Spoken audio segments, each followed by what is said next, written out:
Cruzando as Conversas. Oferecimento: Associação dos Oficiais da Brigada Militar e do Corpo de Bombeiros. Defendendo quem protege você. O Badesul valoriza você, valoriza o Rio Grande. Conte sempre com o Badesul e Porto Color. Boa noite, eu sou Guilherme Macalossi, você acompanha aqui na RDC mais uma edição do Cruzando as Conversas. Nesta semana que a RDC realiza os debates finais entre os candidatos a prefeito da capital. Hoje à tarde nós tivemos o encontro online dos candidatos a vice-prefeito no programa Portal RDC, sob a condução do Cláudio Andrade. E você teve a oportunidade de, acompanhando os candidatos, encontrar ali as propostas, as ideias, né? O conflito de perspectivas em relação à capital. E nós vamos continuar no dia 26, aliás, no dia 28, errei, hoje é dia 26. Dia 28, às 22h15, direto do Hotel Sheraton, eu comando, modero o debate dos candidatos a prefeito, uma parceria da RDC TV com o LIDE. Nós vamos tratar aí dos temas que são importantes para você, nosso telespectador na capital. Então não deixe de acompanhar a edição especial do Cruzando as Conversas, direto do Hotel Sheraton, debate dos candidatos a prefeito. Você pode nos assistir pelos canais 24 e 524 da Claro Net TV e pelas redes sociais @RDCTV Digital, em todas as plataformas, no Facebook, no Twitter, no Instagram. Enfim, você pode mandar sua mensagem, participar, compartilhar, curtir. E depois que o programa termina, também fica disponível no nosso podcast. Você pode fazer o download, é só acessar o nosso canal no Spotify, no Google Podcast, nos demais agregadores e no site da RDC TV, rdctv.com.br/podcasts. É só clicar na aba e baixar para você acompanhar a hora que você quiser, quantas vezes você quiser. O Cruzando as Conversas é um oferecimento da Associação dos Oficiais da Brigada Militar, defendendo quem protege você. De Porto Color, soluções gráficas. A Porto Color atende pelo WhatsApp e você pode ter os serviços da Porto Color na sua casa. E também de Badesul Desenvolvimento. O Badesul valoriza você, o Badesul valoriza o Rio Grande do Sul. Conte sempre com o Badesul. No programa de hoje nós vamos falar sobre vacinação. Tema que está, né, na boca de todo mundo. Há uma grande expectativa aí em relação às vacinas que estão sendo desenvolvidas. O presidente da República tem dado declarações fortes em relação ao assunto, polêmicas, para dizer o mínimo, e nós vamos tentar analisar aí, desde o desenvolvimento das vacinas, até a importância delas para a saúde pública e, obviamente, a expectativa em relação aos resultados que estão para ser divulgados das vacinas, principalmente das duas que estão em associação sendo feitas aqui no Brasil, que é a da AstraZeneca, feita pela Universidade de Oxford, tem uma parceria com o governo federal, e a da Sinotec Biovac, que é aquela que está sendo desenvolvida junto com o Instituto Butantan, de origem chinesa. O nosso programa tem hoje como convidados do programa o presidente do Cremers, aqui do Rio Grande do Sul, Carlos Isaia Filho. Doutor Carlos, bem-vindo, um prazer recebê-lo, boa noite. Boa noite, é um prazer muito grande, Guilherme, participar do teu programa e junto com debatedores de extrema importância que certamente vão levar um debate a um nível bastante alto. Muito bem, quem também participa junto conosco hoje, a Melanie Fontes Dutra, que é pesquisadora PhD da Rede Análise Covid-19. Melanie, bem-vinda de novo aqui no Cruzando, boa noite. Obrigada, Guilherme. Boa noite a todos e obrigada pela oportunidade e espaço. Muito bem. Quem também está participando aqui nos estúdios da RDC TV é o médico, deputado estadual, Dr. Tiago Duarte. Dr. Tiago, bem-vindo, boa noite. Boa noite, Guilherme. É uma satisfação estar aqui debatendo com o presidente do Cremers, Dr. Carlos Isaia Filho, meu colega de especialidade, e a Melanie, pesquisadora, sobre esse tema tão importante, tão relevante para a saúde pública, que é a questão vacinal. Muito bem, vamos começar com a matéria que a Melanie fez sobre a polêmica de o STF judicializar a obrigatoriedade da vacina Covid-19 que está sendo desenvolvida. É a matéria número 2. Vamos colocar no ar aí. O item mais cobiçado em todo o mundo hoje é uma vacina efetiva contra a Covid-19. Em meio a controvérsias entre o governo federal e estaduais, o Supremo Tribunal Federal irá discutir a vacinação após partidos políticos acionarem a corte para julgar em torno do tema. Em conversa com apoiadores na manhã desta segunda-feira, em frente ao Palácio do Planalto, o presidente Jair Bolsonaro disse que essa decisão não é uma questão de justiça, mas sim de saúde. Uma jornada pela frente, onde parece que foi judicializada essa questão, e eu entendo que isso é uma questão de justiça, isso é questão de saúde acima de tudo. Não pode um juiz decidir se você vai ou não tomar vacina. Isso não existe, né? O presidente do Supremo, Luiz Fux, disse em uma live nesta sexta-feira, dia 23, que já esperava a chegada de ações no tribunal sobre o tema. O ministro demonstrou estar de acordo com a necessidade de debate sobre alguns dos fundamentos que estão em discussão na sociedade. Nos bastidores, a maioria dos magistrados se mostra inclinada a impor a obrigatoriedade da imunização, com pelo menos 7 ministros que possuem essa avaliação. Até o momento, nenhum ministro se colocou contrário à imposição da vacina. No entanto, o presidente Luiz Fux ainda não sinalizou o momento em que essa discussão será feita e também tenta se afastar da disputa entre o presidente Jair Bolsonaro e o governador de São Paulo, João Dória, que levou a temperatura ao presidente barrar o acordo de compra da vacina chinesa que iria para o estado paulista. O ministro Ricardo Lewandowski disse que há uma emergência de saúde pública ao levar a pauta da vacinação contra a Covid-19. Ao aplicar o rito abreviado a ações apresentadas à corte pelo PDT, PTB e a Rede Sustentabilidade, o ministro destacou a importância da matéria e a emergência de saúde pública decorrente do surto do coronavírus. O ministro Luiz Roberto Barroso é o relator desse caso. O magistrado é conhecido por fazer uma defesa enfática da ciência em seus votos e se colocou contrário à postura do governo federal durante a pandemia em diversos momentos. Dessa forma, então, o STF ainda analisa se irá judicializar esse tema. A decisão sofre uma intensa pressão de críticas por um lado, de liberdade de escolha e argumento de pouca confiabilidade na vacina, e no outro, da preservação da saúde pública e a necessidade da imunização coletiva. Então tá aí, colocada a polêmica, vamos lançar para a análise dos nossos convidados. Eu vou começar com o Dr. Carlos Isaia Filho. Dr. Carlos, como é que o senhor avalia a questão da vacinação no Brasil? Me parece que existe já um conjunto de legislações que colocam a possibilidade de vacinação compulsória como algo presente. Mas como é que o senhor vê esse momento aí do cenário em que isso vai para o STF? Olha, em primeiro lugar, com muita tristeza. Um dos princípios da bioética e que rege toda a normativa médica e na área de saúde vem a ser o princípio, o respeito à autonomia. Você não pode obrigar paciente nenhum a usar um medicamento, a usar uma vacina. Da mesma forma, você não pode fazer com que um médico seja obrigado a receitar um medicamento ou administrar uma vacina.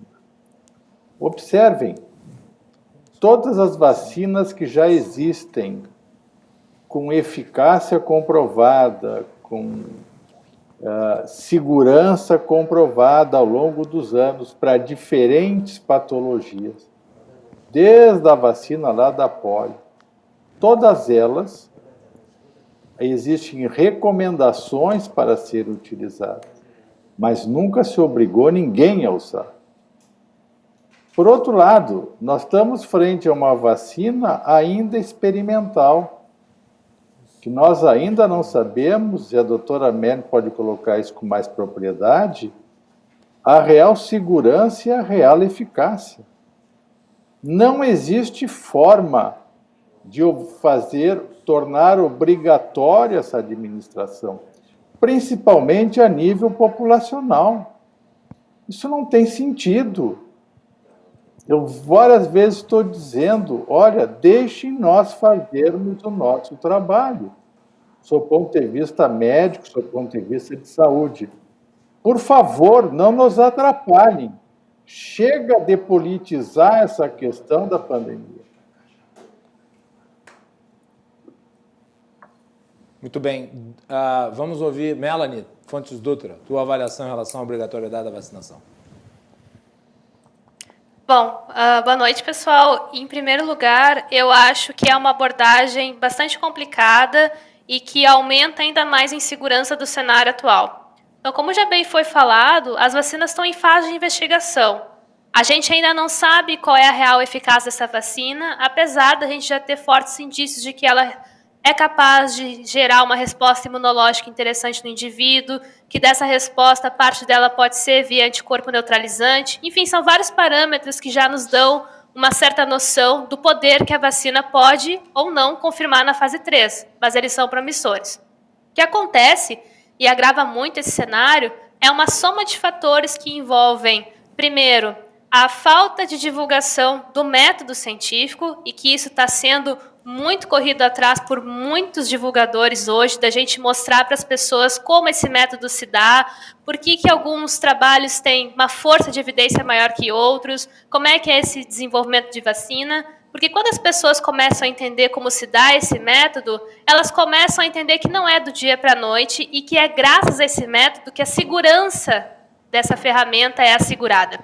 Então, nós temos um ambiente instável em que várias questões de desinformação estão permeando, sempre tiveram em volta de vacinas e agora, cada vez mais, nós estamos vendo uma menor cobertura vacinal para várias vacinas que já estão aprovadas, quem dirá, então, o que esperar para uma que nós queremos aprovar.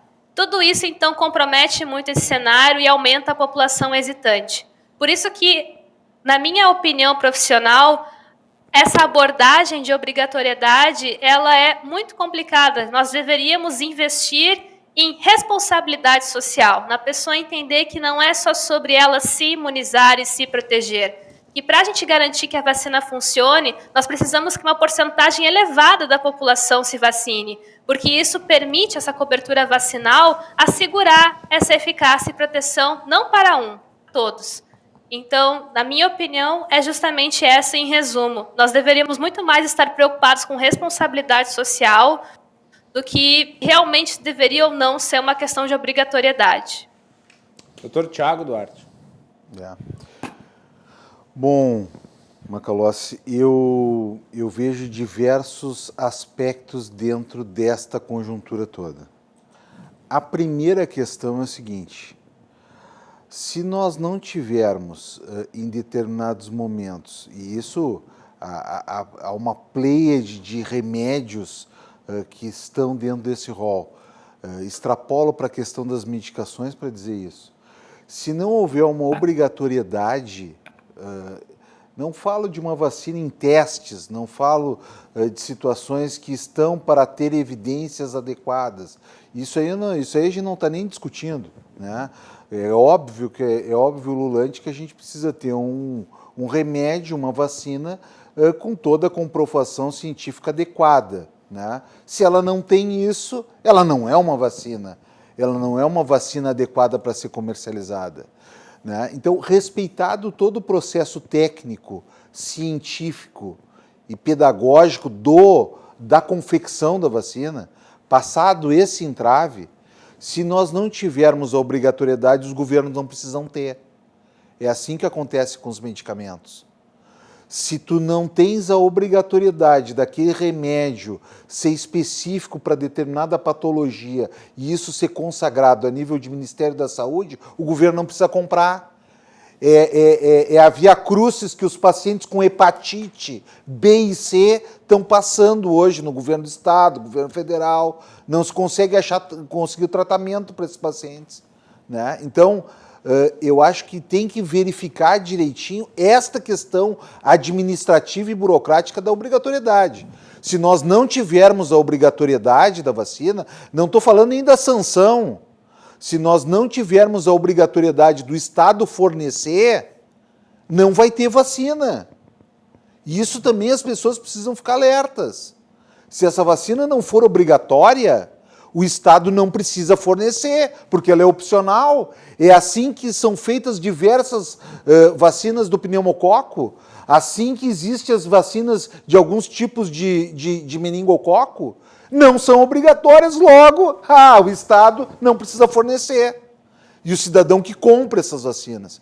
Então tem que ver esta questão. Essa questão está passando batida, né? Esta questão está passando batida e precisa ser examinada. Não é só a questão da obrigatoriedade de pegar a pessoa à força e lá fazer. É claro que isso no Estado Democrático de Direito não existe. Da pessoa você pega a força e ser obrigada a fazer. Agora, se ela não fizer, ela pode ter algumas restrições. Sim, mas me né? parece que o debate se ela me parece que o debate sobre a obrigatoriedade, ele acabou, como a Melanie bem pontuou, ele acabou enveredando por essa ideia de que as pessoas seriam pegas em suas respectivas casas e levadas ao posto de saúde para serem vacinadas e presas, inclusive, com talvez alguma coisa que as forçasse a tomar vacina. Não. Me parece que há uma confusão aqui entre você criar uma obrigatoriedade legal sob pena de você ter restrições de ordem legal, como acontece em situações como... A BCG tu não pode entrar na primeira série. Exato. Ou, no caso, fazendo um comparativo com legislação eleitoral, as restrições que tu tens se tu não votar e não comprovar porque não votou. Exatamente. A toda liberdade há uma responsabilidade. Nós não podemos viver nesse estado em que as pessoas não têm deveres a cumprir. Porque senão nós vamos entrar de novo em medidas restritivas como nós tivemos em função de uma pandemia. Né? Então, o Estado democrático... que não acabou. Está aqui a minha máscara. O Estado democrático de direito, ele exige deveres, não só direitos das pessoas. E faço esse alerta. Se não houver a obrigatoriedade da vacina, o Estado não é obrigado, o Estado, lato sensu, não é obrigado a fornecer. E aí, mesmo aquelas pessoas que de forma livre quiserem se vacinar, não vão poder. Vão ter que pagar muito dinheiro, fazer particular, muitas vezes o dinheiro que elas não têm. Então, a obrigatoriedade também é revestida dessa possibilidade dessas pessoas que querem se vacinar, de terem o direito de se vacinar. Então, eu acho que a principal questão que nós devemos resguardar aqui é o direito das pessoas que querem se vacinar. E elas só vão ter o direito de se vacinar à medida em que essa vacina, claro que comprovada toda a questão científica, for pelo Estado, obrigada a ser adquirida pelo Estado. Agora, doutor Carlos, me parece haver um não debate em relação a uma vacina comprovada cientificamente, porque não existe a menor possibilidade legal de uma vacina não comprovada cientificamente ser distribuída, né? Quer dizer, existe uma série de normativas da Anvisa aí para que uma vacina seja colocada à disposição da população. Né? Esclarecendo, né? Quando nós estamos falando em obrigatoriedade, sem dúvida, a partir do momento que a vacina estiver disponível e com eficácia e segurança comprovada, é obrigatoriedade do Estado, sim, fornecer. Agora, para aqueles pacientes que assim o desejarem, respeitando o que eu coloquei antes, a autonomia de cada paciente. Agora, o que nós estamos está sendo pesquisado, e tem várias vacinas em desenvolvimento em termos de pesquisa clínica, em fase 1, fase 2 e fase 3. Na verdade, todas as vacinas elas estão se fundamentando num princípio ativo relacionado ao RNA mensageiro, que é uma técnica. Só que é uma técnica ainda, vão ser as primeiras vacinas que vão trabalhar dessa forma. Então, nós vamos ter muito o que aprender, muito o que estudar, muito o que controlar essas vacinas. Recentemente, agora, semana passada, foi fechado um estudo de fase 3 com 30 mil pacientes voluntários e parece que essa vacina vem funcionando muito bem, mas ainda é um início. Então, eu vejo que toda essa preocupação que está se tendo agora, eu não sei se ainda não está um pouco precoce. Nós não sabemos quando, de fato, nós vamos poder oportunizar à população uma vacina segura e eficaz.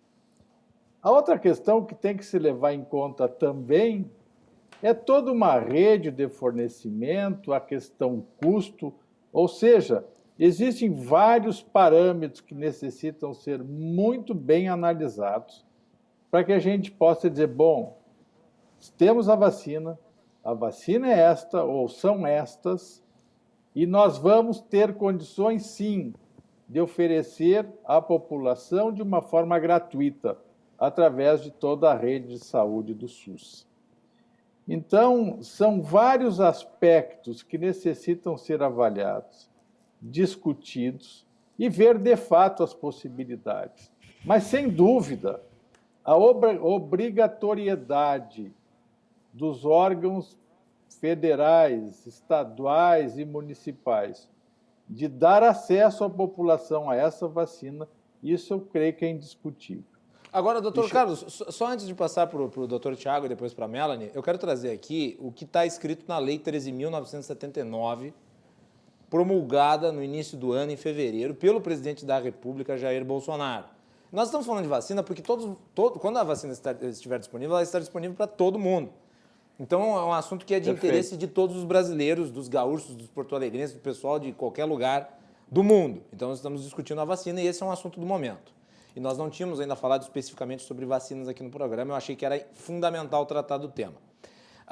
Essa lei foi promulgada em fevereiro e ela estabelece o seguinte, doutor Carlos, no seu artigo 3º, para enfrentamento da emergência de saúde pública de importância internacional de que trata esta lei, as autoridades poderão adotar, no âmbito de suas competências, entre outras, as seguintes medidas: isolamento, quarentena, determinação de realização compulsória de exames médicos, testes laboratoriais, coleta de amostras clínicas, vacinação e outras medidas profiláticas ou tratamentos médicos específicos. Então, doutor Carlos, essa lei aqui, promulgada pelo presidente da República, já não autoriza estados e municípios a implementarem vacinação obrigatória, caso entendam seja necessário?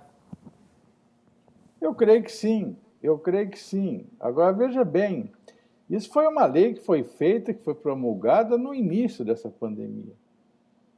Muita coisa mudou de lá para cá, no decorrer de todo esse processo. Mas a lei ainda é válida. E talvez seja por aí o caminho no qual, a partir do momento que já se tenha vacinação, ou a partir do momento que se tenha uma medicação comprovadamente eficaz, essa medicação seja fornecida também para a população, não só a vacina.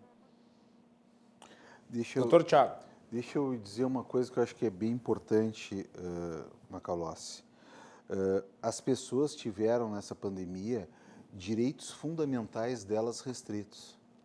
As pessoas tiveram a dificuldade de se locomover, as pessoas tiveram a dificuldade, a impossibilidade, muitas vezes, de se encontrar, que é direito mais fundamental que esse, o direito de ir e vir. Então, esta questão precisa ser vista também à luz desse processo. Eu vou dar um exemplo, agora eu vou fazer uma confidência aqui, ó, em rede. As pessoas perguntam, os pacientes perguntam, doutor Tiago, o senhor atende tanto e o senhor nunca fica doente, né? Aí vem... Tem sistema imunológico de urubu, doutor Tiago. Por quê? Porque eu faço a vacina do pneumococo. A vacina antipneumococo, eu faço. Olha o que é a vacina do antipneumococo. Essa vacina está liberada pela Anvisa, ela é liberada pela Anvisa para maiores de 2 meses de vida, sem limite de idade. É recomendada pela Sociedade Brasileira de Imunizações, pois apresenta maior cobertura contra os principais pneumococos causadores de doença.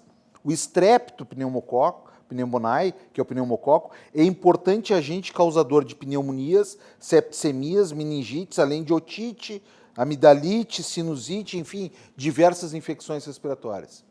Essa vacina ela não é obrigatória. Portanto, o Sistema Único de Saúde não oferece essa vacina para as pessoas. Essa vacina poderia sim diminuir a mortalidade populacional, principalmente nos locais de mais incidência de infecção respiratória. Mas o Sistema Único de Saúde não oferece. A Anvisa liberou, só que não oferece. Por quê? Porque ela não é obrigatória. Portanto, para preservar o direito das pessoas que querem fazer a vacina, ela precisa sim ser obrigatória. Doutora Melanie. Então, só algumas coisas assim, primeiro. Muito bem comentada essa lei que fala sobre essa questão da vacinação compulsória. Eu acho que nós já revisitamos momentos históricos suficientes para a gente entender que essa obrigatoriedade imposta sem uma responsabilidade social bem incutida e instaurada gera revoltas que são muito nocivas e fomentam também movimentos ante aquilo que nós gostaríamos de fazer, como, por exemplo, movimentos anti-vacina. Então, eu não vejo sentido a gente frisar muito em obrigatoriedade agora, se a gente está vendo, desde 2018, uma redução expressiva na cobertura vacinal, não só de uma das vacinas aprovadas pelo SUS, mas de grande maioria. Em 2020, nós não batemos a meta da grande maioria também, e estamos vivendo 32 vezes mais casos de sarampo do que nós tínhamos em anos anteriores. Então, nós estamos com um problema muito sério, que não é só restringido à questão da obrigatoriedade da vacina, e sim ao fato de que a nossa população cada vez mais está hesitante a esse método. E obrigá-la a tomar algo em que ela está hesitante é um tiro no pé. Então, a gente precisa reconscientizar as pessoas do propósito da vacina, revisitar a nossa história, porque nós ressoando erros do passado. Então, nós precisamos cada vez mais gerar essa conscientização, não só do método, mas dos resultados, do que ela fornece, dessa questão de responsabilidade social, para que a pessoa entenda que não é uma questão somente de obrigação. É uma questão, como bem falou o meu colega, de deveres dentro de um Estado democrático. Então, eu acho que, independente da nossa abordagem, como o colega falou também da vacina do pneumococo, isso também, para ser comprovada a eficácia pela Covid, deve passar por todas as fases experimentais de estudo. Eu acho que o nosso foco de debate aqui é justamente esse, responsabilidade social, para que a gente tenha cada vez menos população hesitante e população confiante de que nós temos um método seguro e eficaz para proteger não somente nós, mas a população. Já vai comentar, doutor Thiago? Pode comentar, depois eu passo para o doutor Carlos. Vai lá.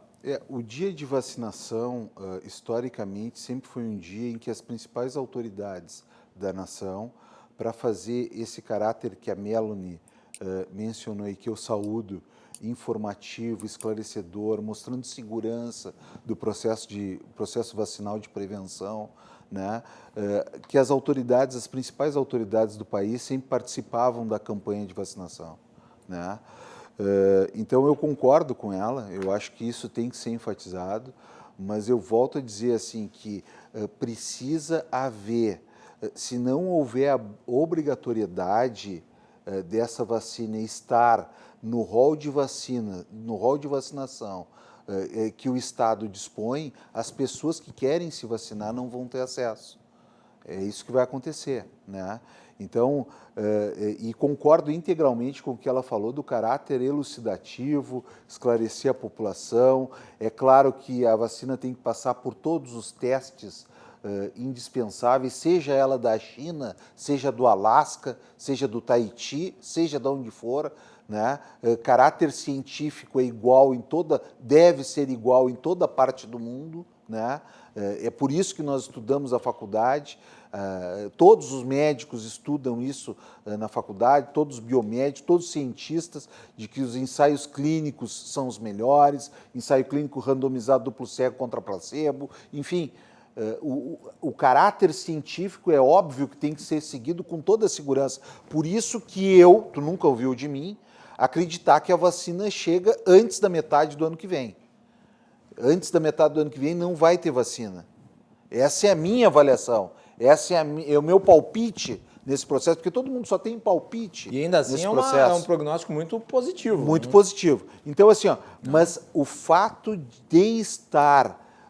de ser obrigatória, ele garante que o Estado brasileiro, lato sensu, tenha que comprar essa vacina com todo o critério científico e que ele tenha que dispor à população. Se ela não for obrigatória, o Estado brasileiro não precisa comprar. Eu citei aqui a vacina antipneumocócica, podia citar a vacina antimeningite. O Estado não fornece. Mesmo que a criança tenha tido 2 meningites, o Estado não fornece. Tem que comprar na rede privada.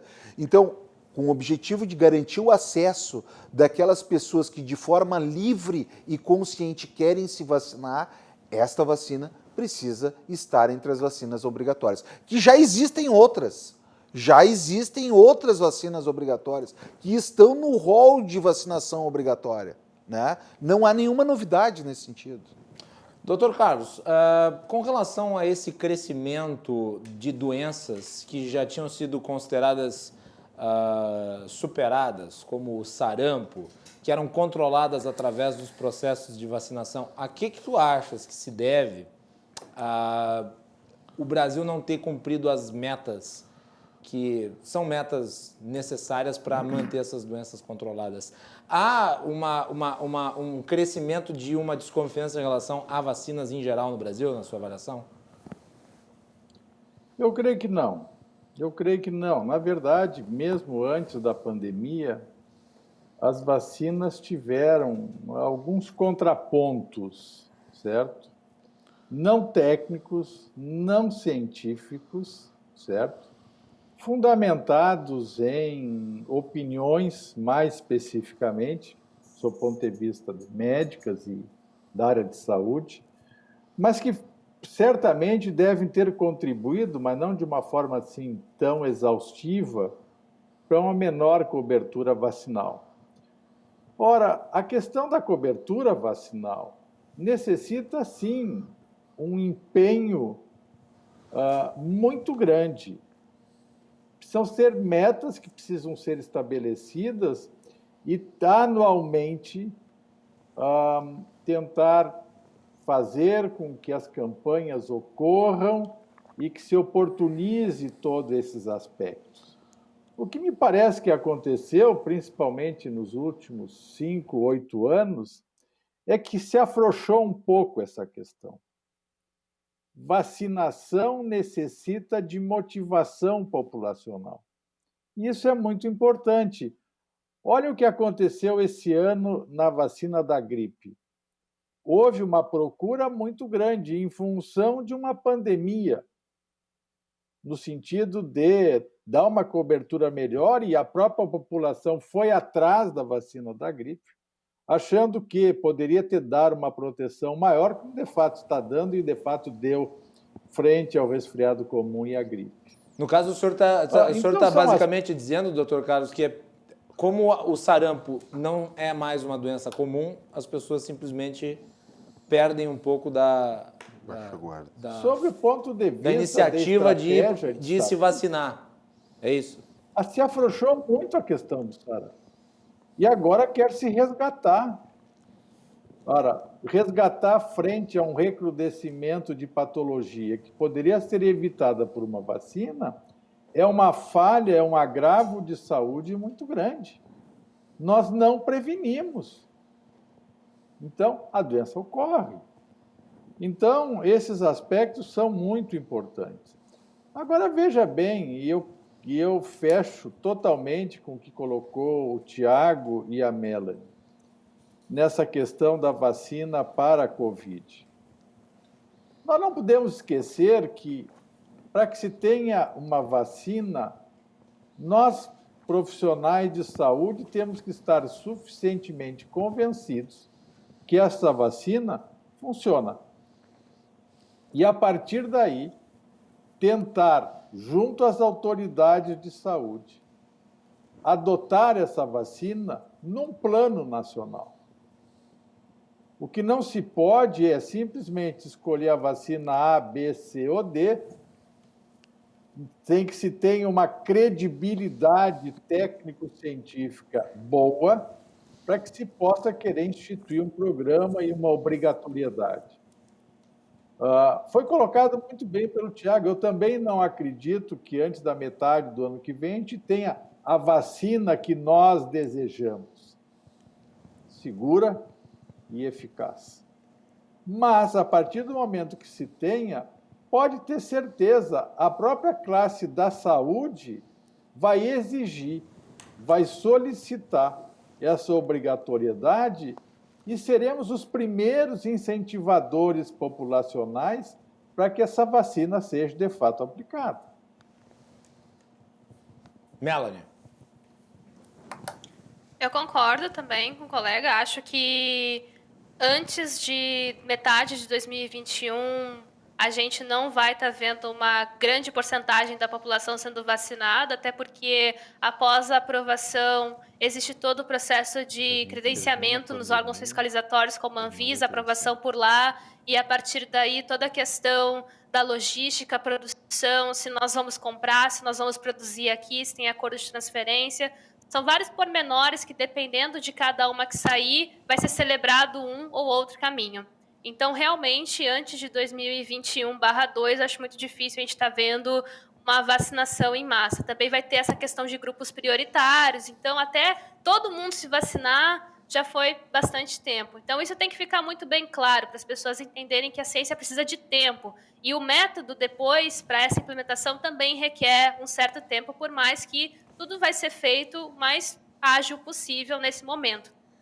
Eu acho muito importante ressaltar... Desculpa, pode falar, Guilherme. Não, eu ia lhe perguntar, o que tu acreditas ser a razão de hoje muitas pessoas, pelo menos as otimistas, acharem que já no início de 2021 nós teríamos uma vacina. Tu acha que houve muita empolgação com os resultados promissores das fases de teste 1 e 2 das vacinas que estão em desenvolvimento? Com certeza, o governador de São Paulo que o diga. Realmente, eu acho que muita gente vem tomando um certo otimismo muito considerado, mais respaldado pelas fases 1 e 2 do que pela fase 3 propriamente dita, porque a gente ainda não tem os dados preliminares e até mesmo os dados finais sobre isso, e vai levar um tempo até a gente ter, com sorte ainda esse ano, mas prometer vacina para dezembro, para o início do ano que vem, isso é muito precoce. Ainda que se compre agora lotes de alguma vacina em que se aposte, ainda é bastante precoce, não é algo que vá fugir da nossa logística que a gente já vem realizando para todas as outras. A gente sabe que vacinar um país para gripe, para rubéola, difteria, sarampo, não é algo trivial, requer tempo, leva meses. Então, a gente precisa ficar ciente disso, porque quando nós estamos cientes disso, a gente consegue criar estratégias para melhorar e otimizar esse sistema, que vai ser necessário, porque vai ter uma grande demanda por essas vacinas pela população. Então, isso tem que estar muito bem organizado e bem estabelecido. Dr. Tiago Duarte. Não, eu concordo com o que foi dito aqui, eu acho que é muito precoce isso. Eu até poderia, num momento mandinar, poderia te dizer que pode acontecer de nós encerrarmos o ciclo do coronavírus Covid-19, quem sabe lá em 2021, em dezembro de 2021, e podemos não ter a vacina. Nós podemos encerrar o ciclo. Porque no momento você não tem, você tem possibilidade de vacina. Nós já vamos ter passado a segunda onda, em alguns lugares a terceira onda. Então, nós encerrarmos o ciclo do Covid-19 e não termos tido a vacina. Doutor Tiago, deixa eu trazer um pouco o assunto para o Rio Grande do Sul antes de passar para o doutor Carlos e encerrarmos o bloco. Muitos têm falado, inclusive candidatos têm falado a respeito, sem entrar na particularidade de nenhum candidato em si, porque não podemos também, mas tem muitos candidatos e muitos políticos falando de criar reservas técnicas orçamentárias para a aquisição das vacinas por prefeituras e governos estaduais. Qual que é a sua avaliação em relação a isso?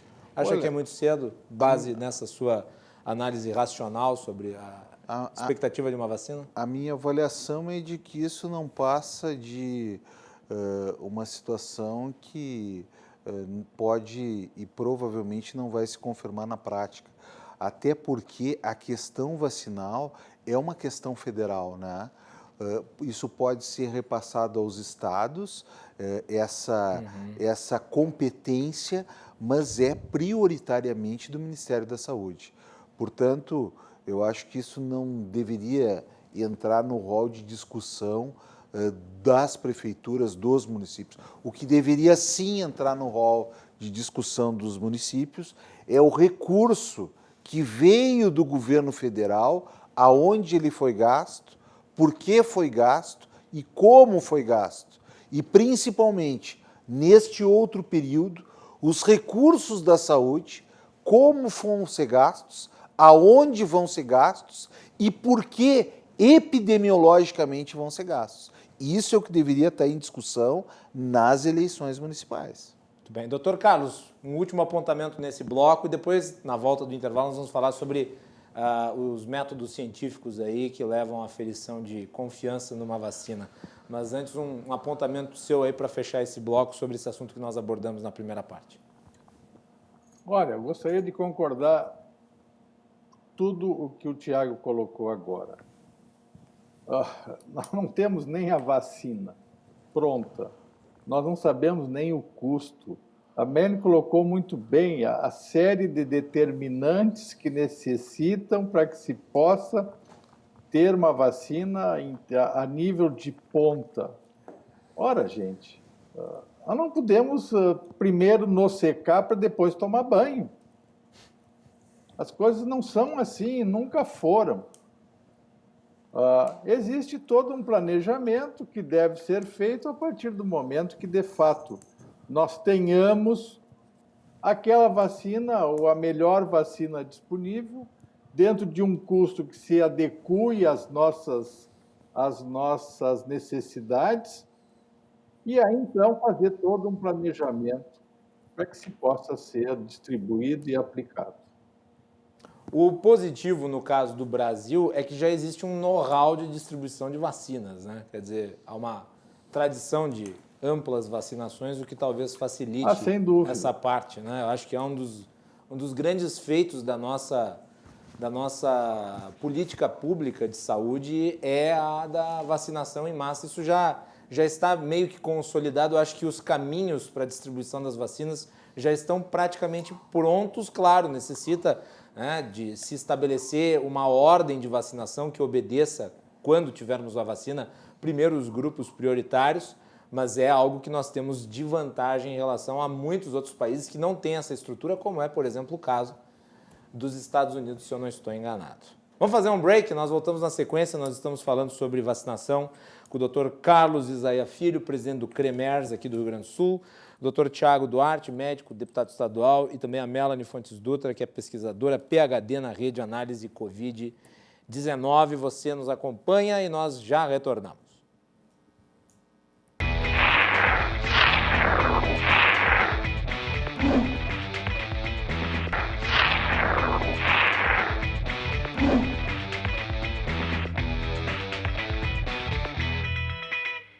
Estamos de volta aqui para o segundo bloco do nosso programa, hoje falando sobre vacinação. Estão presentes conosco por videoconferência a doutora Melanie Fontes Dutra, pesquisadora PhD da Rede Análise Covid-19, Tiago Duarte, médico, deputado estadual, também Carlos Isaia Filho, presidente do CREMERS. O Cruzando as Conversas é um oferecimento da Associação dos Oficiais da Brigada Militar, defendendo quem protege você. De Badesul Desenvolvimento, o Badesul valoriza você, o Badesul valoriza o Rio Grande do Sul. Conte sempre com o Badesul. E também Portocolor Soluções Gráficas. A Portocolor atende pelo WhatsApp e você tem os serviços da Portocolor disponíveis na sua casa pelas redes sociais. No dia 28, a RDC-TV, em parceria com o LIDE do Rio Grande do Sul, promove no Hotel Sheraton, em Porto Alegre, o debate final entre os candidatos a prefeito de Porto Alegre. Você é nosso convidado a assistir a partir das 22h15, um encontro de ideias, de propostas, seguindo todos os protocolos de segurança. Nós vamos fazer o grande encontro presencial dos candidatos. Por quê? Porque é necessário, porque nós devemos fazer, porque a democracia pede e porque os eleitores necessitam. E é esse o objetivo da RDC-TV, nessa grande iniciativa em parceria com o LIDE. Então, fiquem ligados dia 28, às 22h15, aqui na RDC TV, o debate final entre os candidatos a prefeito, transmissão exclusiva nos canais 24 e 524 da Claro Net TV e pelas redes sociais em todas as plataformas. Vamos prosseguir. A Melanie Rupental, nossa produtora e repórter especial, também traz aqui para nós os resultados positivos de imunização em idosos da vacina de Oxford com a AstraZeneca, que foram divulgados através de uma matéria publicada hoje. Melanie. A vacina desenvolvida pela Universidade de Oxford, em colaboração com a empresa AstraZeneca, gerou uma resposta positiva na imunidade entre idosos, assim como em adultos numa faixa etária mais jovem. Esses foram os resultados obtidos em testes clínicos e que a expectativa é serem divulgados em revistas científicas em breve. A vacina de Oxford faz parte de um acordo com o governo federal no Brasil, num projeto que envolve a Fiocruz. Segundo a Organização Mundial de Saúde, a OMS, a questão da imunização entre pessoas idosas é um desafio e que nem todas as vacinas teriam impacto positivo.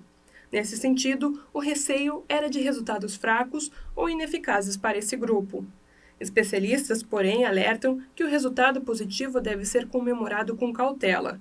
Ainda que seja tratado com enorme esperança, a resposta robusta não significa necessariamente que a vacina será segura ou que irá, de fato, gerar uma imunidade adequada. Para que isso seja confirmado, os dados de todos os idosos que participaram dos testes clínicos terão de ser analisados. Isso poderá ocorrer entre novembro e dezembro. Apesar desse cenário positivo, na OMS, documentos internos revelam que não haverá vacina suficiente para todos em 2021 e que uma campanha de imunização em massa no mundo deve ficar para 2022. As projeções das entidades internacionais estimam que a demanda por vacina em 2021 será de cerca de 110 milhões de doses de forma imediata para imunizar profissionais da saúde, os primeiros a serem vacinados. O segundo grupo, portanto, seria o de pessoas acima de 65 anos. Os dados apontam que serão necessários 2 bilhões de doses para esse segmento da população mundial e doentes crônicos.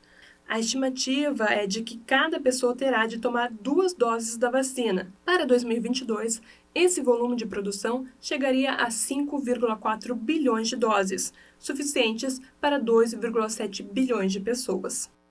Então tá aí. A doutora Melanie Fontes Dutra tem escrito muito a respeito de vacinas nas suas redes sociais. Eu acompanho sempre o perfil dela e também a rede Análise Covid-19. E eu sei que tem muitos pesquisadores que estão na nossa audiência e eu mando um abraço para todos eles.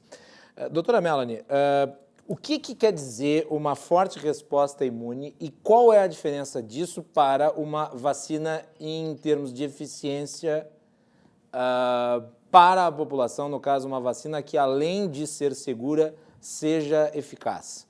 Qual que é a diferença? Porque esses dados que foram obtidos, quer dizer, que foram revelados, eles são dados da fase 2. A fase 2 é uma fase de segurança e não tem a ver com a fase 3. A fase 3 também produz resultados de segurança, mas aqui estamos falando da fase 2. De qualquer maneira, quando se fala em resposta, uma forte resposta imune, a pressuposição das pessoas é de que isso já é indício de que ela é eficaz. Explica para nós, por favor, tu que conheces muito da matéria. Então, queria também agradecer e dar boa noite para os meus colegas que estão assistindo. Sobre essa questão que tu perguntou, ela é muito relevante. Na fase 1 e 2, nós estamos vendo essa segurança e o tipo de resposta.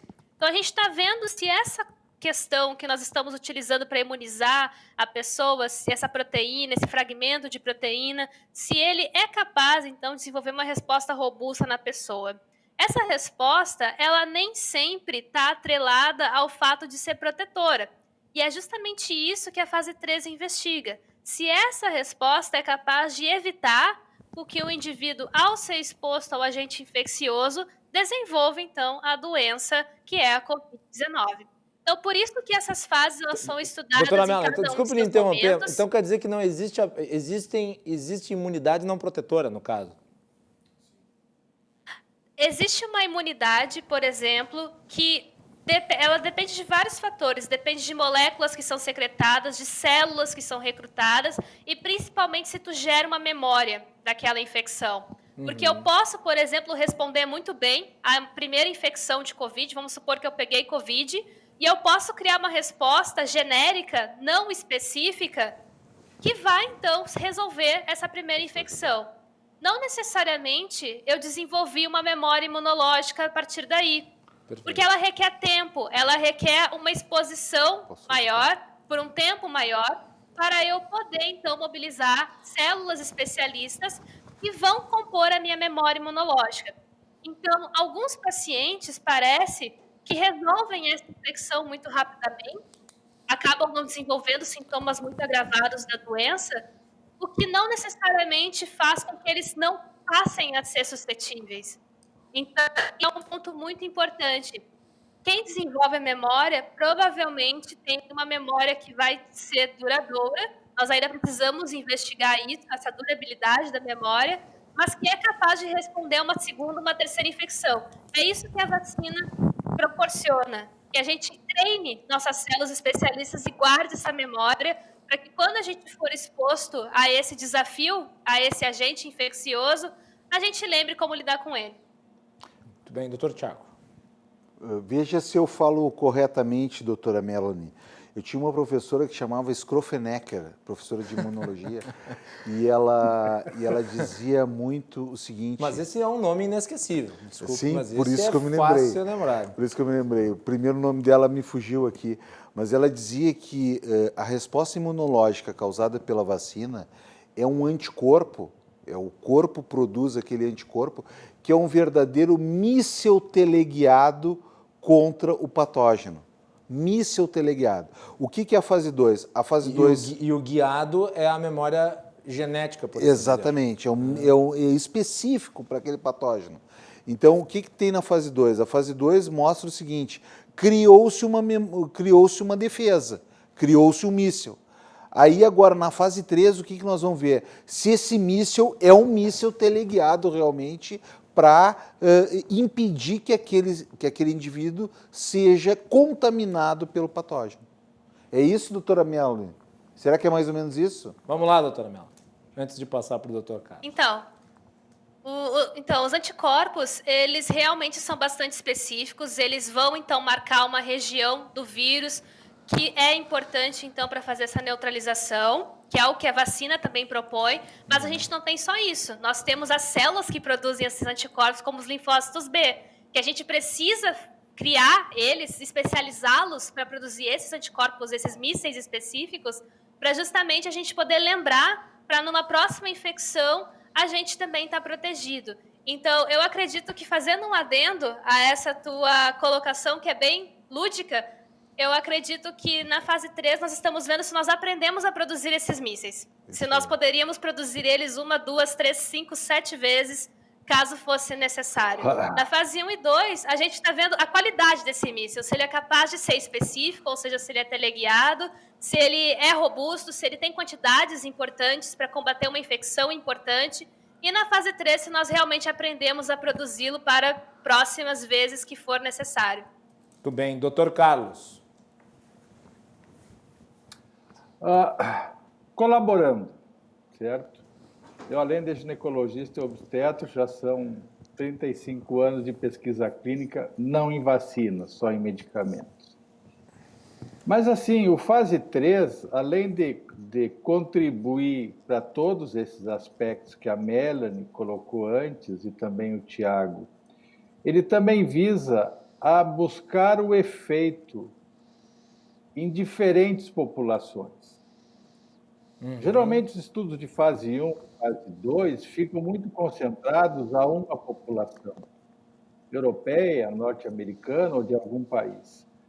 Os estudos de fase 3, nós queremos ver se a resposta que nós tivemos nos estudos de fase 2, entendendo por estudo de fase 2 a busca da eficácia e da segurança, se nós teremos esse efeito em diferentes populações, considerando as etnias e também as questões geográficas desse país, considerando aspectos ambientais e outros. Então, são de fato os estudos de fase 3 que vão permitir nós termos medir melhor a resposta e, consequentemente, a eficácia da vacina ou do fármaco. Agora, aonde eu vejo os grandes problemas das vacinas no caso da Covid?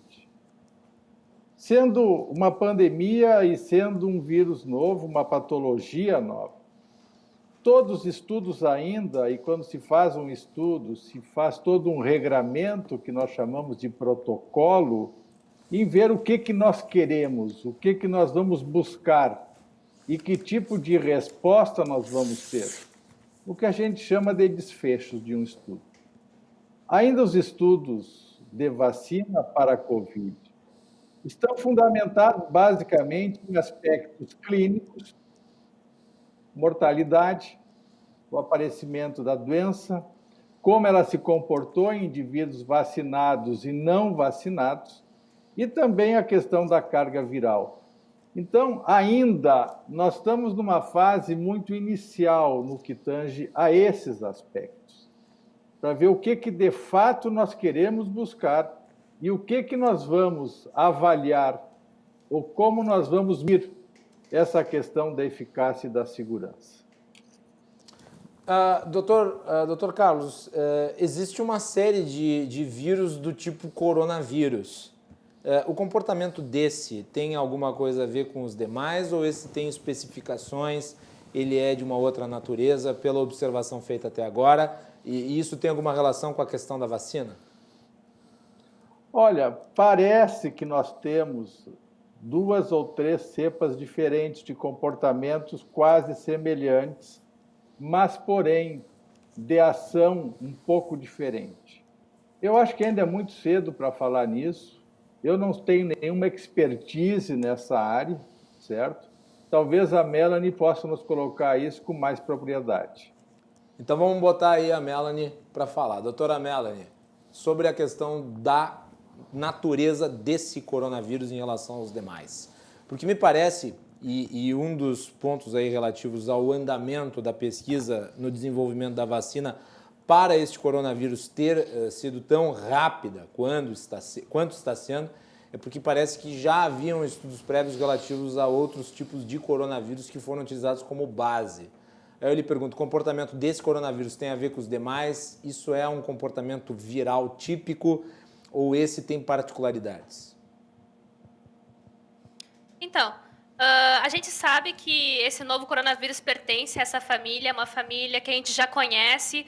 A gente conhece desde 1937, em que a gente isolou o primeiro coronavírus da família coronavírus.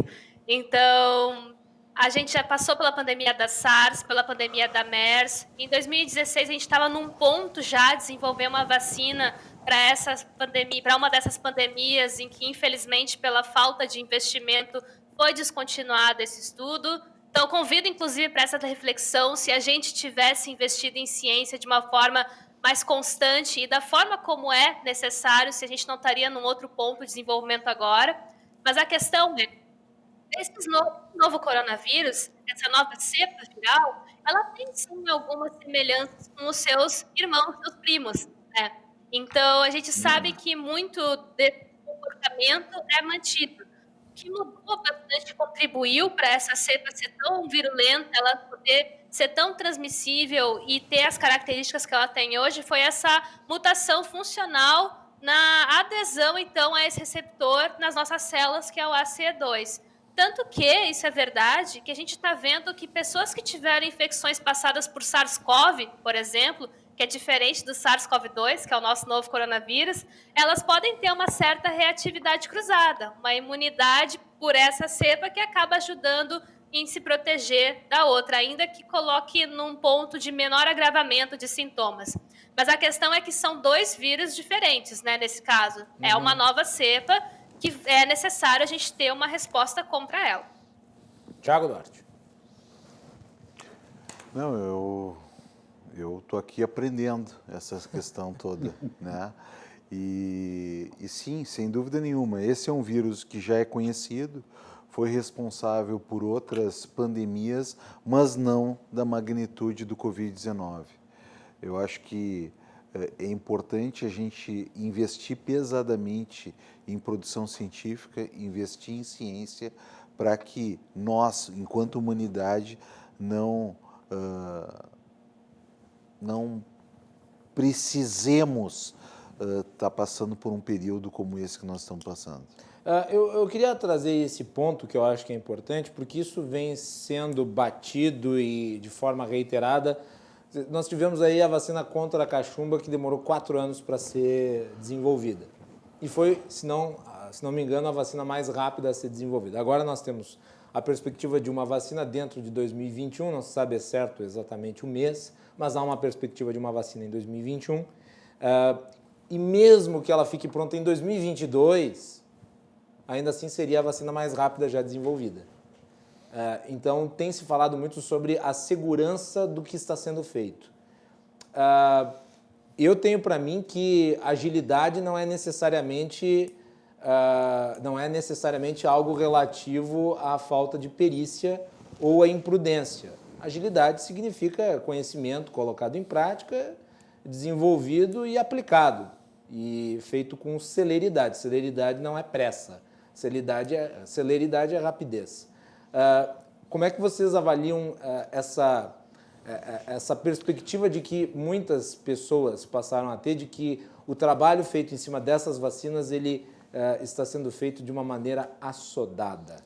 Tiago. Não me parece. Eu acho que está se fazendo o possível dentro do quadro que se tem. Até porque nós nunca tivemos em relação, por exemplo, à cachumba, a demanda que existe em relação à Covid-19, né? Porque a cachumba não paralisou a economia mundial. É a força da necessidade, né? Agora, talvez seja a maior força-tarefa em termos de estudo feita em um curto período de tempo em relação a uma doença. Eu acredito que sim. Dentro da minha experiência, desde que eu estou formado, é a maior que eu estou vendo. Agora, o tempo é fundamental, tanto para o remédio quanto para a vacina, né? E só com o tempo é que a gente pode avaliar efeitos benéficos e efeitos colaterais, né? A talidomida é um exemplo disso, né? O Citotec, usado na minha área do Dr. Isaías, é um exemplo disso, né? Era um remédio utilizado, o misoprostol era um remédio utilizado para gastrite, que depois de um determinado tempo nós começamos a observar que ele tinha um efeito colateral de contrair o útero, de atuar na musculatura uterina.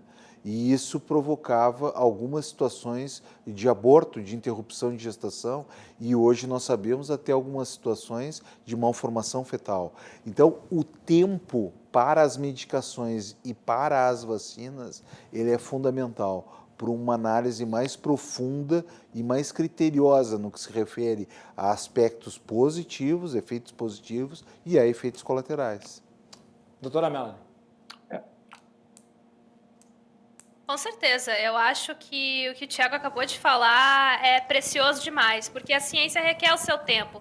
Ela requer o seu tempo para descobrir e para assegurar que essa descoberta é efetiva, é segura, é eficaz. A gente teve vários episódios infelizes em que não se respeitou esse método.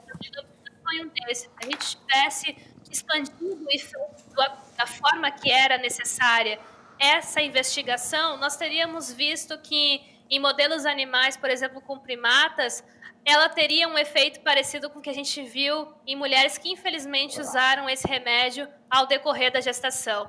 Então, a gente precisa dar o tempo da ciência. Eu fico particularmente muito preocupada quando eu ouço de políticos, de autoridades, de pessoas muito bem entendidas, esse querer em agilizar a fase 3.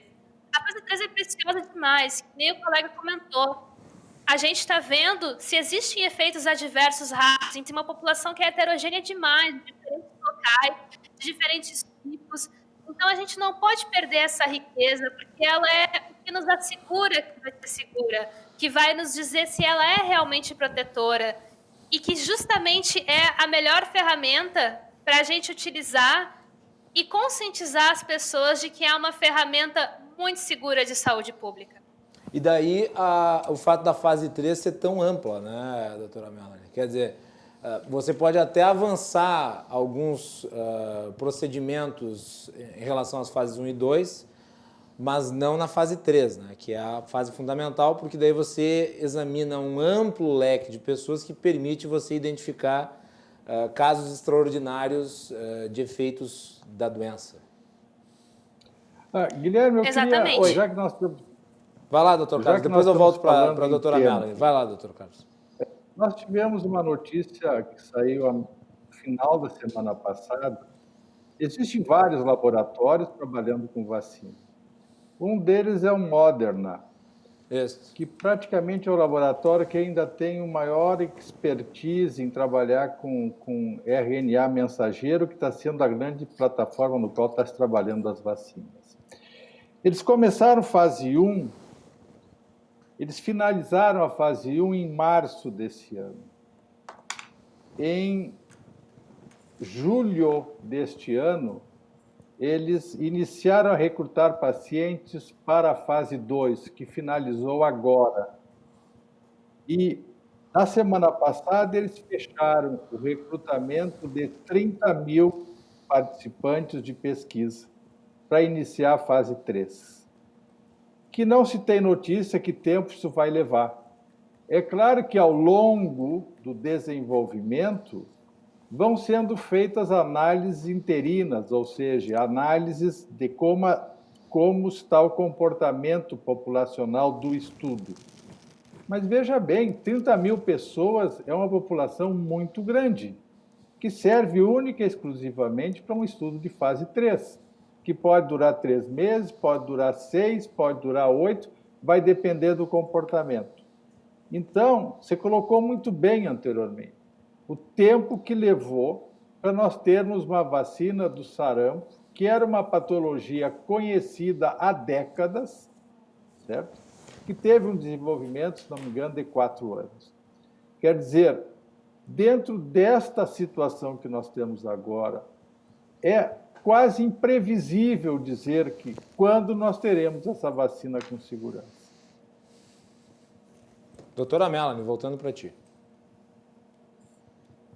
Complementando o que o colega falou, eu concordo que realmente a gente não tem ainda essa expectativa de quando essa fase 3 vai ser concluída de nenhuma.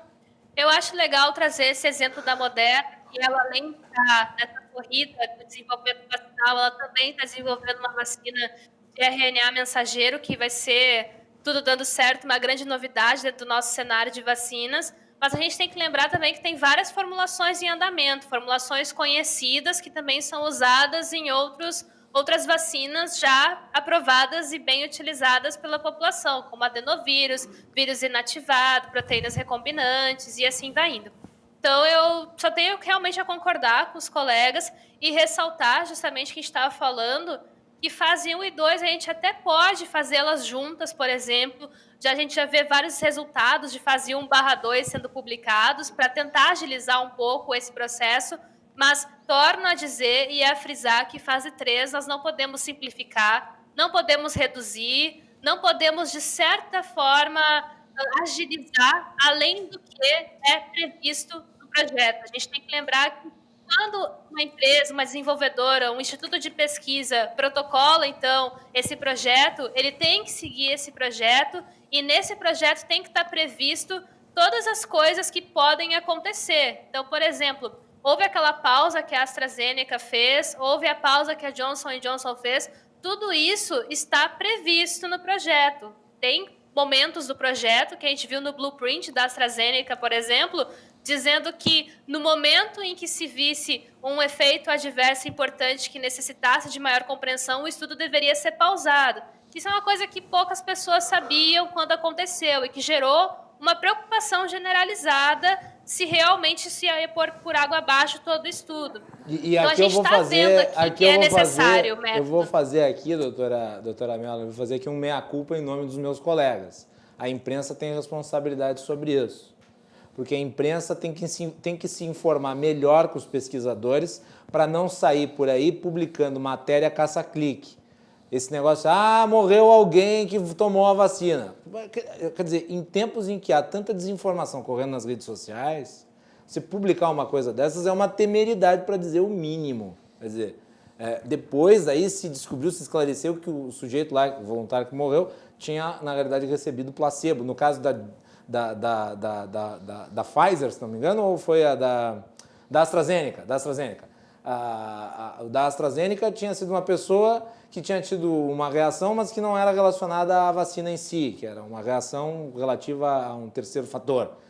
Entretanto, a primeira notícia que nós vimos publicada, as primeiras notícias que nós vimos publicada, era criando aquela sensação de temor em relação ao possível efeito da vacina em si. Quer dizer, estimulando as correntes de opinião obscurantistas nas redes sociais, que estão interessadas, sim, em dados aspectos, a exatamente desmobilizar as pessoas para a imunização.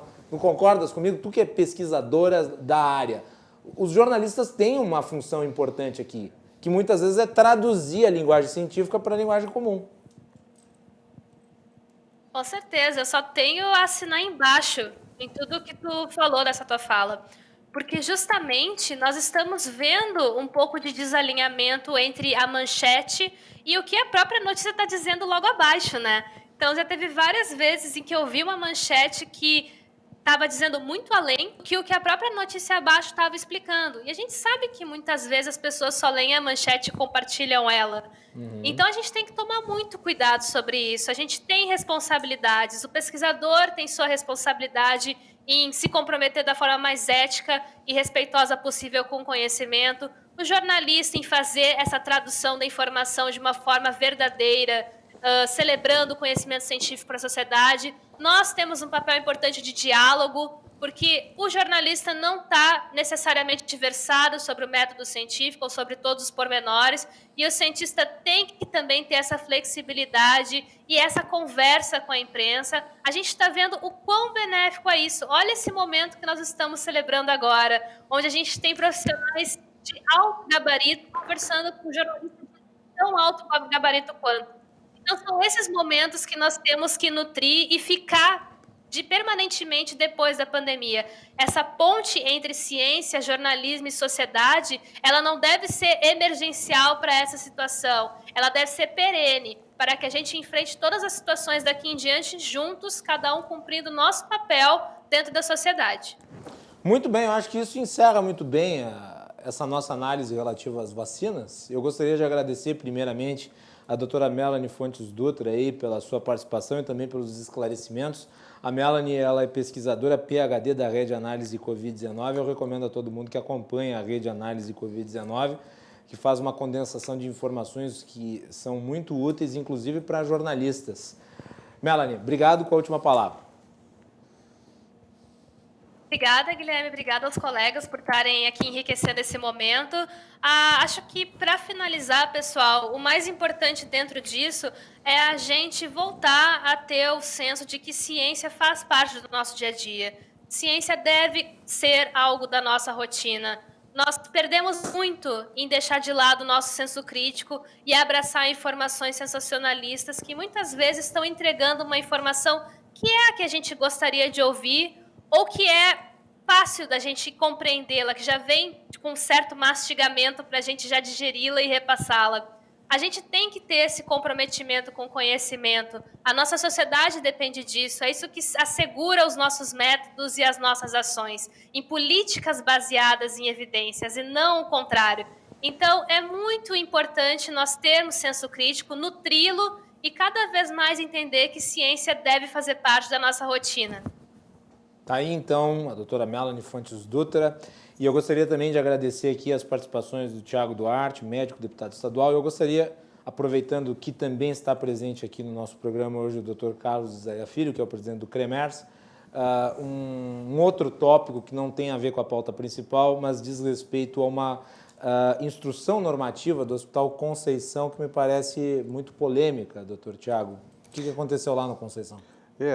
O Conceição atua na sua gestão e coloca uma portaria completamente descabida, completamente inadequada e ilegal.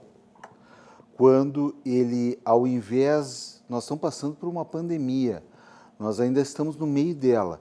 Então, ao invés de verificar como faria as remarcações de cirurgia, ao invés de verificar como faria as remarcações de consulta, como faria para fazer um mutirão e atender essas pessoas que não foram atendidas no período da pandemia, o Conceição reedita a divisão das equipes, atribuindo a enfermeiras algumas prerrogativas que são prerrogativas de médicos, no sentido de prescrever, de pedir exames, de analisar exames e de prescrever tratamento. O atendimento da enfermeira e dos outros profissionais de saúde é fundamental no cuidado do paciente. Né? E o Conceição, ao invés de harmonizar esse processo e se concentrar naquilo que é sua obrigação, que é ver como é que vai fazer as cirurgias, que é ver como é que vai atender as pessoas remarcando as consultas. Para tu ter uma ideia, Guilherme, no mês passado se diagnosticou 50% dos casos de câncer que se tinha diagnosticado no outro ano. Então, metade ficaram sem diagnóstico, vão ter diagnóstico tardio. Então, ao invés de estar preocupado e focado em resolver o problema das pessoas, ele cria e desarmoniza o entendimento dos profissionais. Então, eu acho que isso é extremamente nefasto, né? Isso é para tirar o foco do grande problema, que é o atendimento das pessoas, e isso precisa ser de forma energicamente rebatido e explicado para a população o que efetivamente está acontecendo. O Conceição não tem falta de médico, o Estado do Rio Grande do Sul não tem falta de médico. O que ocorre, infelizmente, é que as gestões não têm tido a competência necessária para atender as pessoas. Doutor Carlos, como é que o senhor avalia essa questão envolvendo o Hospital Conceição? Cremergs pretende adotar alguma medida? O Cremergs já adotou uma medida. E, além dessa medida, na última sexta-feira, se não me falha a memória, aliás, na última quinta-feira, melhor falando, tivemos uma reunião com a direção do Hospital Conceição, no sentido de solicitarmos uma maior explicação sobre essa portaria.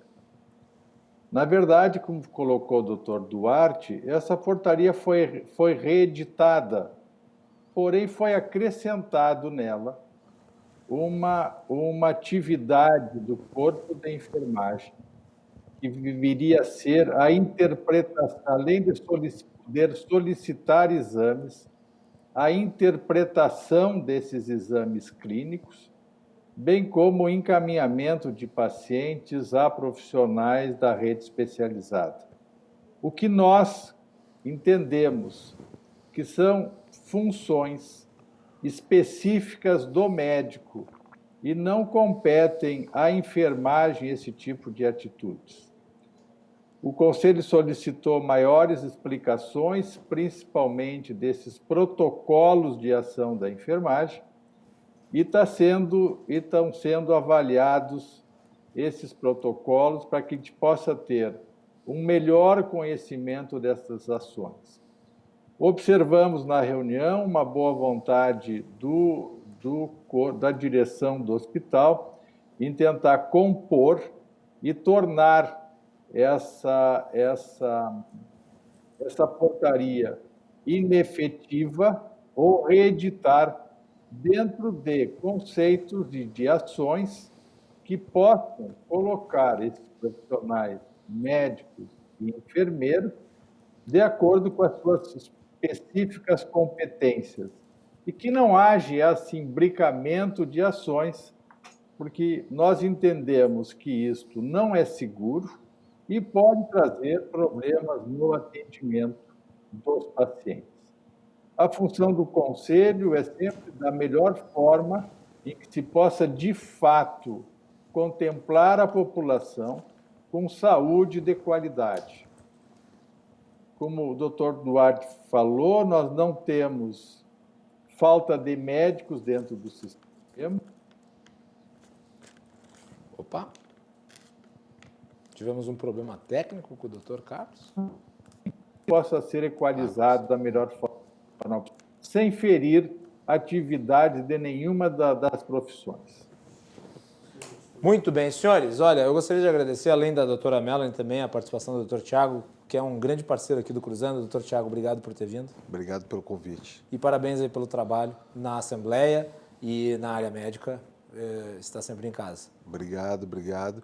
E esse será um tema de uma audiência pública que vamos propor a partir de quarta-feira. A questão da portaria do Grupo Hospitalar Conceição. Muito bem. Também eu gostaria de agradecer muito o doutor Carlos Zé Filho pela participação aqui. Doutor, muito obrigado. O CREMER sempre tem espaço aberto aqui no Cruzando as Conversas. Lhe deixo com a última palavra. Obrigado. Obrigado, uma boa noite a todos. Foi um prazer muito grande. O Conselho estará sempre aberto para poder esclarecer e orientar a população. Então tá aí. Isso é saúde. Opa.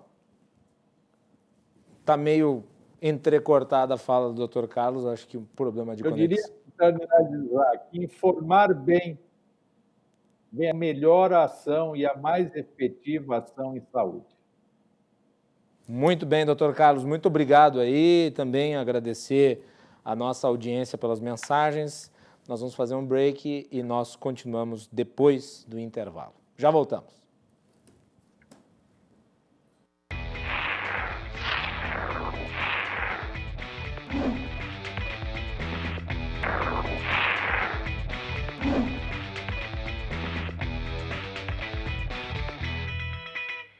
Muito bem, o Cruzando as Conversas está de volta neste bloco final para lembrar você, nosso telespectador, que no dia 28 a RDC realiza, junto com o LIDE, o debate dos candidatos a prefeito de Porto Alegre, direto lá do Hotel Sheraton, um grande evento com os candidatos no encontro de ideias, de propostas. Vale a pena você acompanhar, é o último debate televisionado deste primeiro turno. Você é nosso convidado especial. A formação do seu voto é aqui na RDC TV. O Cruzando as Conversas é um oferecimento da Associação dos Oficiais da Brigada Militar, defendendo quem protege você. De Portocolor Soluções Gráficas. A Portocolor atende pelo WhatsApp e você pode ter os serviços da Portocolor na sua casa. E, por fim, Badesul. Quem valoriza o Rio Grande está ao lado dos gaúchos em todos os momentos, principalmente nos mais difíceis. E o Badesul está sempre ajudando no desenvolvimento do nosso estado, com investimento, inovação e muito trabalho. Com esse propósito, o Badesul contribui para o crescimento do Rio Grande do Sul e, junto com você, luta para superar todos os desafios. É pensando nisso e no desenvolvimento que o Badesul oferece oportunidades de financiamento para produtores rurais, municípios e empresas dos mais diversos tamanhos e setores. A gente valoriza você, valoriza o nosso estado. Badesul, Governo do Rio Grande do Sul, novas façanhas. Amanhã o nosso programa é voltado para a importância dos debates políticos. Nós vamos ter a participação do presidente do LIDE do Rio Grande do Sul, Eduardo Fernandes, também do presidente da RDC TV, Márcio Irion, que são os responsáveis maiores pela realização do debate lá no Hotel Sheraton, debate esse que marca o grande encontro dos candidatos a prefeito neste primeiro turno e que é realizado com exclusividade pela RDC TV, nas transmissões dos canais 24 e 524 da NET, pelas redes sociais. Você fica convidado a acompanhar. Meu boa noite a todos e até mais.